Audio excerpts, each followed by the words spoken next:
mengenai doa dalam sholat.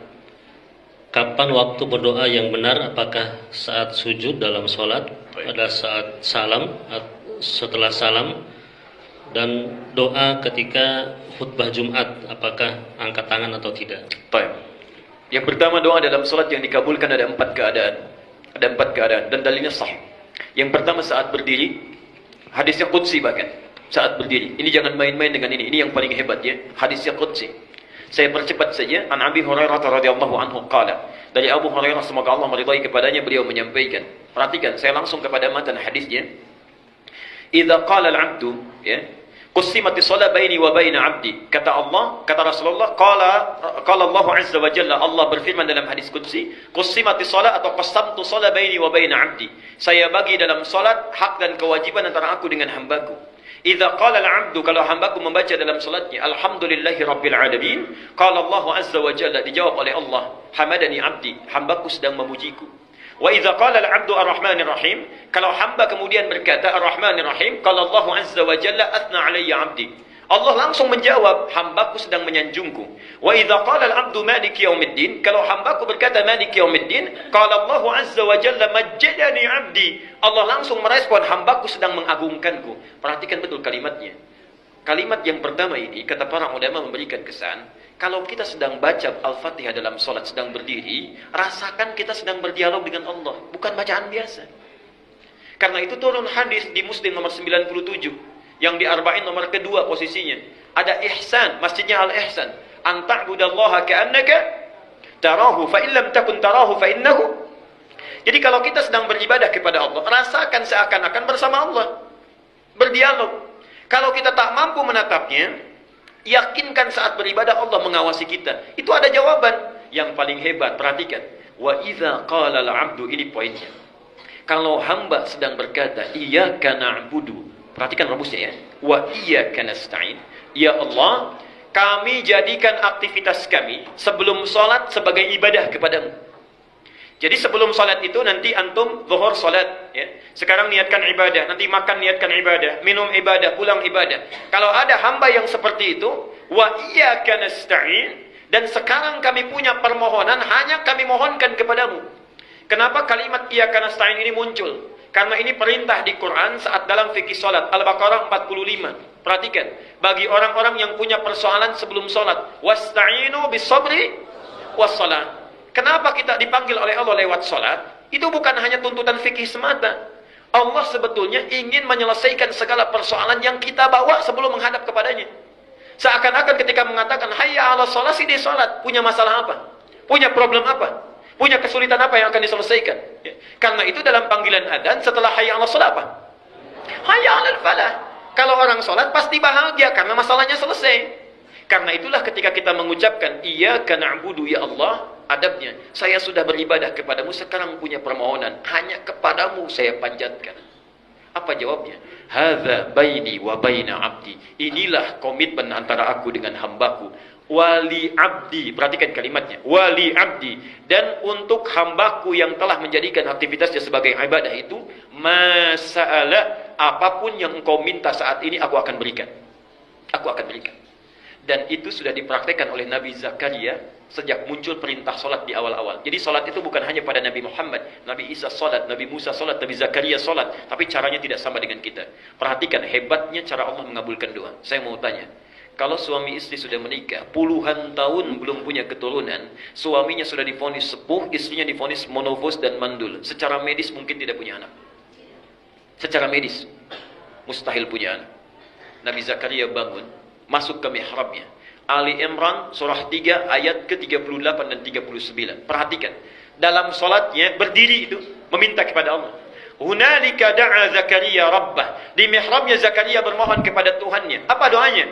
Qala rabbi habli min ladunka dzurriyyatan thayyibah. Duhai Allah, saya sudah berusaha mendapatkan keturunan, berobat sana sini enggak dapat-dapat. Sekarang saya pasrah hanya meminta kepadamu. Innaka sami'ud du'a. Sungguh hanya Engkau yang pasti mendengar doa saya. Tidak menunggu lama, doa selesai dipanjatkan, langsung muncul ayat 39. Fa, tidak pakai waw, tidak pakai thumma. Fanadatul malaikatu. Maka tiba-tiba datang malaikat setelah doa dipanjatkan, menyeru. Perhatikan, wa huwa qa'imun yusalli fil mihrab. Sedangkan Nabi Zakaria itu belum selesai salatnya, masih berdiri. Masih berdiri dalam salatnya, baru selesai berdoa, malaikat langsung turun. Annallaha yubashshiruka bi Yahya. Anda dapat kabar gembira, Allah memberi kabar kamu akan punya anak. Langsung bahkan namanya dari Allah Yahya. Artinya hidup yang mustahil menurut medis bisa lahir. Bayi yang hidup dari rahim perempuan yang menopos dan mandul, kata Allah hidup dia. Saking bingungnya Nabi Zakaria sampai enggak percaya. Kok bisa ya? Padahal awalnya minta, setelah dikasih kok bisa katanya. Qala anna yakunu li ghulamun wa qad balaghani al-kibar wa imraati aqir. Ya Allah, kok bisa saya punya anak padahal saya sudah sepuh katanya. Istri saya pun sudah menopos dan mandul, coba berikan tanda dan seterusnya. Artinya, kalau orang benar salatnya, dalam berdirinya meminta kepada Allah, itu sudah ditunggu. Mau minta apa? Pasti dijawab itu kalau mintanya benar.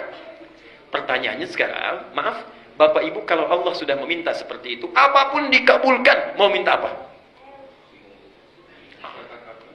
Yang belum punya motor minta apa? Yang belum punya mobil, minta mobil. Sudah punya mobil minta? Yang belum menikah minta? Yang sudah punya istri minta? Oh, lebih istri lagi. Bapak Ibu minta anak, Pak.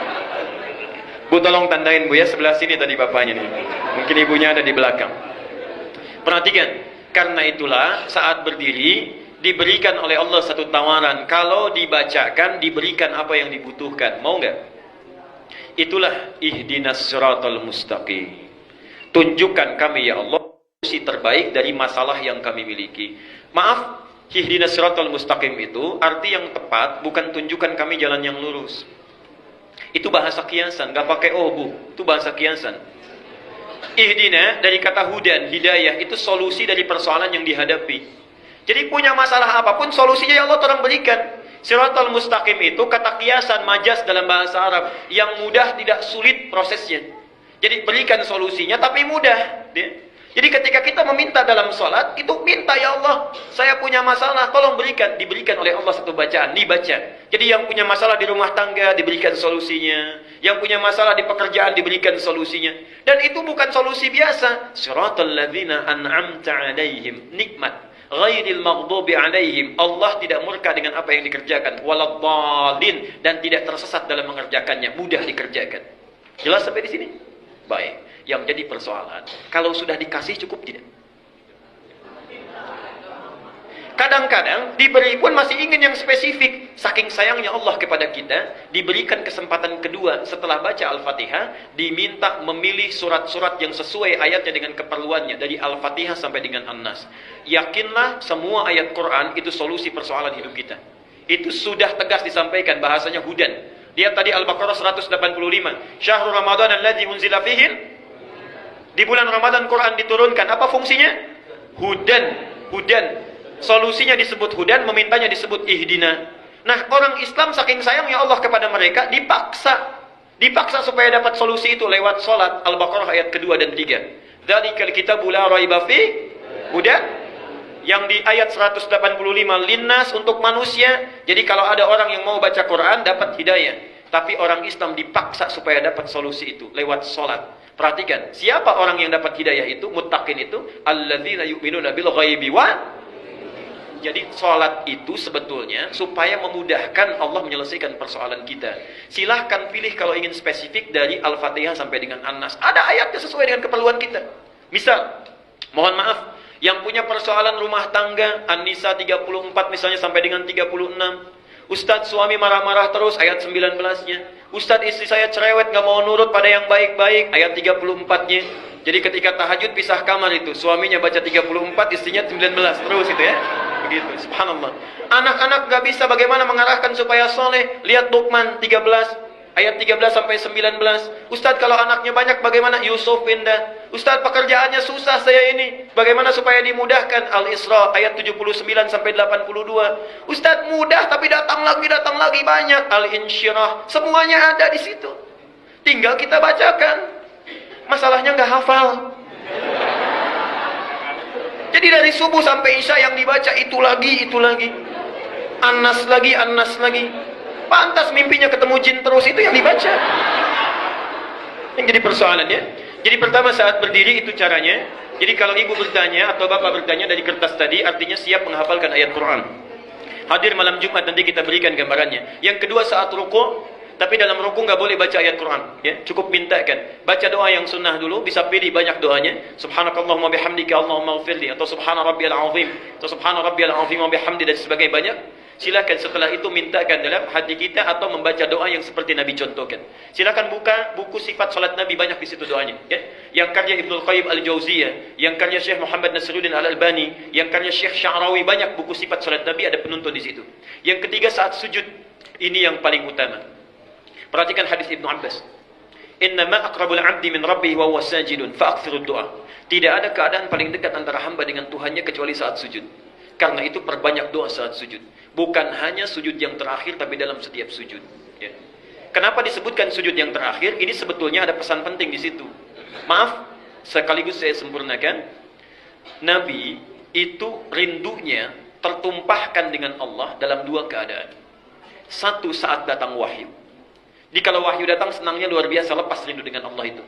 Pernah wahyu tidak turun 6 bulan berturut-turut. Sampai bingung luar biasa, gelisah. Sampai kadang-kadang naik ke bukit mau turun lagi. Kata orang kafir Quraisy itu, Muhammad sudah gila tuh, ditinggalkan oleh Tuhannya. Tiba-tiba turun 2 surat sekaligus. Ad-Duha dengan Al-Insyirah. Wad-Duha. Hei Muhammad, demi waktu duha yang menjamin engkau bahagia dalam kehidupan. Wal-laili idza saja, ataupun saat keadaanmu seperti gelap gulita, seperti malam yang dikelilingi oleh kegelapan. Ma wadda'aka rabbuka wa ma qala. Yakinkan dalam keadaan suka dan duka Tuhanmu tidak pernah meninggalkanmu, atau engkau dikatakan sebagai orang yang gila, dan seterusnya. Turun wahyu, senang lagi Nabi. Atau yang kedua saat sedang sholat. Di saat sholat itu subhanallah, sudah rindunya dengan Allah itu tertumpahkan saat itu. Karena itu Nabi, jangankan yang wajib, yang sunnah, itu kakinya bisa sampai bengkak-bengkak. Saking nikmatnya melakukan pertemuan dengan Allah. Saking nikmatnya. Pernah dengar hadis Nabi saat tahajud kakinya sampai bengkak? Itu baru rakaat pertama, Bu. Rakaat pertama, Aisyah sampai nangis-nangis itu melihat itu. Ya. Rakaat pertama, padahal yang dibaca Pak cuma 3 surat itu. Al-Baqarah, Ali Imran, An-Nisa. Itu Rasulullah. Subhanallah. Sunnahnya itu, salat kusufnya juga banyak. Saya pernah di satu tempat itu saat salat gerhana, salat kusuf. Sebelum dimulai salat, saya maju ke depan, saya sampaikan, Bapak dan Ibu sekalian, apakah kita akan salat sesuai sunnah Nabi atau mirip-mirip Nabi? Kompak. Sesuai sunnah Nabi, Pak. Baik, saya bilang. Saya teruskan lagi. Kalau sesuai sunnah Nabi, karena salat kusuf itu 2 rukuk 2 sujud, akan 4 kali baca surat, maka insyaAllah surat pertama saya baca Al-Baqarah, kedua Ali Imran, ketiga An-Nisa, keempat Al-Ma'idah. Mirip-mirip sunnah Nabi, Pak. Ada lain tuh ya. Itu Nabi. Jadi jangankan yang wajib, yang sunnahnya pun dikerjakan dengan luar biasa. Subhanallah. Para ibu sekalian, apa yang terjadi? Karena itulah dalam sujud yang terakhirnya, kenapa lebih panjang? Karena sulit lagi menantikan pertemuan dengan Allah, walaupun waktu yang ditunggu cukup singkat. Kalau orang sedang dirundung cinta, rindunya luar biasa, menunggu 5 menit saja bagaikan 5 hari. Karena itulah di sujud yang terakhir itu panjang. Kalau orang khusyuk solatnya, merasakan kenikmatan dengan Allah, itu subhanallah, setiap sujud itu walaupun yang dibaca cuma 1 kalimat, panjangnya luar biasa. Lama mau bangkitnya karena merasakan kenikmatan dengan Allah. Jadi kalau antum terbalik keadaannya, sujud terakhir justru ingin cepat-cepat misalnya, nah berarti ada kekurang khusyuan di situ yang dirasakan dalam hal yang tidak wajar. Yang terakhir, sesaat sebelum salam. Sesaat sebelum salam, ya. Jadi nanti ada banyak doanya. Allahumma hasibni hisaban yasira, atau Allahumma ij'al fi lisani nura, wa fi qalbi nura, wa fi aini nura, dan sebagainya. Silakan pilih di antara 4 keadaan itu. Kalau yang saat berdiri belum terpanjatkan, minta saat ruku. Saat ruku belum terpanjatkan, minta saat sujud. Saat sujud belum dimintakan, minta sebelum salam. Kalau 4 kali diberi kesempatan belum meminta juga, berapa kali mesti diberikan kesempatannya? Saya kira waktu kita sudah habis, ini mau selesai. Barangkali masih ada beberapa pertanyaan yang belum dibacakan. InsyaAllah nanti lain waktu barangkali bisa ditampilkan, karena saya jam 10 harus mengisi di tempat lain. Saya mohon maaf kalau tidak bisa menjawab beberapa pertanyaan yang lainnya. Silakan ditanyakan pada ustaz-ustaz yang lebih kompeten. Dan saya mintakan, Bapak Ibu sekalian, saya minta 2 permohonan saat ini. Yang pertama, Saya ingin minta secara khusus bagi para asatidzah kita, siapapun itu dari pekan pertama, 2, 3 dan 4 sampai hari ini atau di masjid manapun, mohon doakan mereka, para ulama-ulama kita, semoga Allah memberikan kesehatan kepada mereka, kekuatan dan yang terpenting istiqamah berada di jalan Allah Subhanahu wa taala. Karena ini yang paling penting untuk memberikan pencerahan yang baik kepada kita. Ini satu. Yang kedua, saya khusus bermohon, saudara kita telah menghadap Allah di hari Jumat kemarin. Ya, beliau barangkali banyak dikenal di dunia, tapi juga tidak salahnya kita mendoakan, ya. Raja Abdul Aziz dari Saudi Arabia, itu jasanya sangat banyak, orang yang sangat baik dan rendah hati dalam kehidupannya. Tidak ada di dunia ini seorang pemimpin besar, ya, tentunya selain Rasulullah masa modern sekarang, yang kekayaannya banyak, raja, banyak kekuasaan yang bisa dilakukan, tapi dalam cara wafatnya keadaan yang sangat sederhana. Tidak dibawa dan tidak macam-macam, tidak banyak pesta pona, hanya disolatkan dalam tempat yang sederhana, dibungkus di kain kafan di tempat sederhana, dan ditempatkan, dimakamkan di pemakaman umum, bukan pemakaman mewah, tidak ditempatkan di tempat yang wah, tapi ditempatkan dalam tempat yang sederhana dan biasa saja. Semoga Allah mengampuni dosa-dosanya, memberikan manfaat kebaikan dan amal jariah atau sedekah jariah dari segala kebaikan yang pernah dikerjakan oleh beliau. Kita akhiri dengan doa kifaratul majlis bersama-sama. Subhanakallahumma bihamdika asyhadu an la ilaha illa anta astaghfiruka wa atubu ilaik. Wa akhiru da'wana alhamdulillahi rabbil alamin. Wal 'afwu minkum. Assalamualaikum warahmatullahi wabarakatuh.